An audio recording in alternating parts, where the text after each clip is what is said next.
నాకేంటమ్మా, నాకేంటి అనసూయ గారు, మిమ్మల్ని ఎందుకంటాను నేను? అసలు మీరు ఎందుకు వచ్చారు దీంట్లోకి? నేను మిమ్మల్ని ఏమన్నా అన్నానండి? నేను అన్నాను, అమ్మా బయట నుంచి వచ్చిన హీరోయిన్లు కానీ మన హీరోయిన్లు, ఎగ్జాక్ట్ వర్డ్స్, హీరోయిన్లు కాస్త ఫంక్షన్లకు వెళ్ళేటప్పుడు కొంచెం మంచి బట్టలు వేసుకొని వెళ్ళడమ్మా, మనకి ఎందుకు ఈ దరిద్రం బయట, వాళ్ళందరూ ఎగబడతారు. నిన్న మనం అక్కడ చూసాం కదా, మనం కొత్తగా చూపించేది ఏదైనా తర్వాత ఒక పదం వాడాను, విచ్ ఈస్ రెడిక్యులస్. నాకు వాడకూడదు ఆ పదం. నాకు ఇప్పటికి కూడా అది ఎన్నాళ్ళు హాంట్ చేస్తా తెలియదు. నేనా ఈ పదం వాడింది అని. ఓకే, నేను మనిషినే, నాకు కర్మలు ఉంటాయి, పొరపాటు జరిగింది.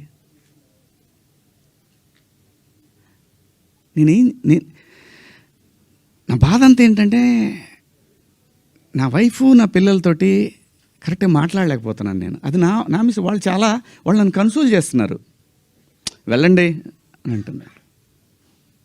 అంటే ఎవరికో అయిందని కాదు, శివాజీ ఇలా మాట్లాడ్డే అని ఆ వైఫ్ని ఎవరన్నా అడుగుతారేమో అనే బాధ తప్ప నేను దేనికి భయపడేవాడిని కాదండి.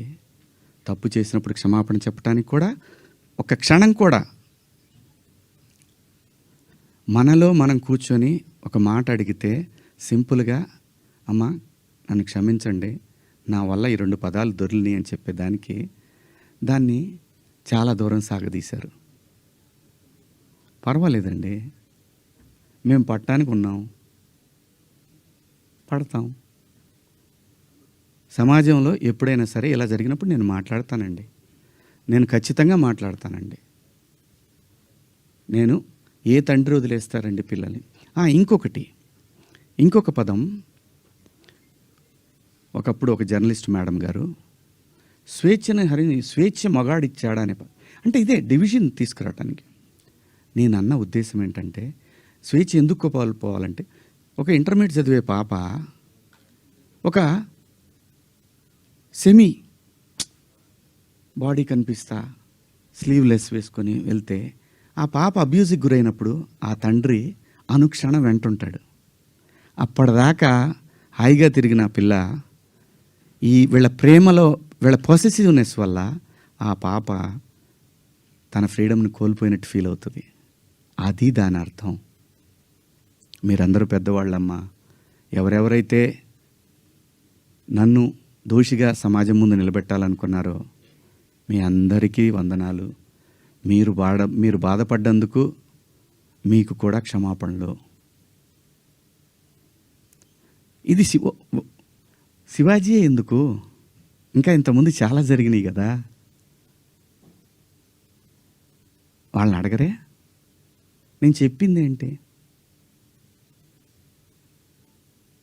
మనకెందుకమ్మా? సమాజంలో ఏ తప్పు జరిగినా అందరూ వేళ్ళన్నీ సినిమా ఇండస్ట్రీ వైపు వస్తున్నాయి. ఆడపిల్లల రేపులు జరిగినా, లేదంటే తాగి పిల్లలు మాబు దాడులు చేసుకున్న ఒకడికొకడు ఒక సమూహాలు కలిసి,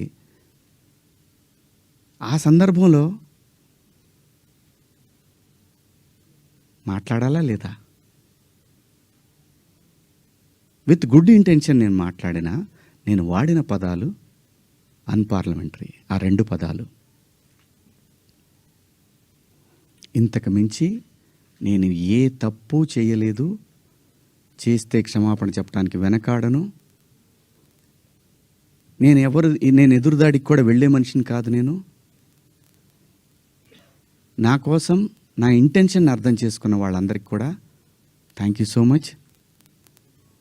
ముఖ్యంగా అనసూయ గారు నా ఇన్సెక్యూరిటీ గురించి మాట్లాడారు. అవునమ్మా, మా హీరోయిన్ని అలా వెళ్ళినప్పుడు, దాడులు చేసినప్పుడు భయం ఉంటుందని, వాళ్ళు బాధపడతారని, ఒకవేళ జరగరాంది ఏమైనా జరిగితే ఆత్మహత్యలు చేసుకుంటారని నాకు ఇన్సెక్యూరిటీ ఉందమ్మా. ఇంకోటి, నా మీద మీరు జాలి చూపించారు, ఐ పిటీ హిమ్ అని. చాలా థ్యాంక్స్ అమ్మా. మీకు ఇచ్చిన విశాల హృదయానికి భగవంతుడికి థ్యాంక్స్ చెప్తూ అదే భగవంతుడిని కోరుకుంటున్నాను. మీకు తొందరలోనే మీ రుణాన్ని తీర్చుకునే అవకాశం భగవంతుడు నాకు కల్పించాలని కోరుకుంటున్నామ్మా. అమ్మా అంటే ఎవరన్నా ఆవిడ్ని ఎక్కడన్నా ఇబ్బంది పెడితే ఇది తప్పురా అని ఖండించడానికి నేను కూడా వెళ్ళాలి అని. అంతేనమ్మా. ఇంత తప్ప నాకు ఎటువంటి బ్యాడ్ ఇంటెన్షన్స్ లేవండి. మీరు ఎవరన్నా అడిగిన క్వశ్చన్స్లో మీరు పదాలు వాడి తప్పు కదా అంటే దానికి ఆల్రెడీ క్షమాపణ చెప్పాను. ఇంకా వేరే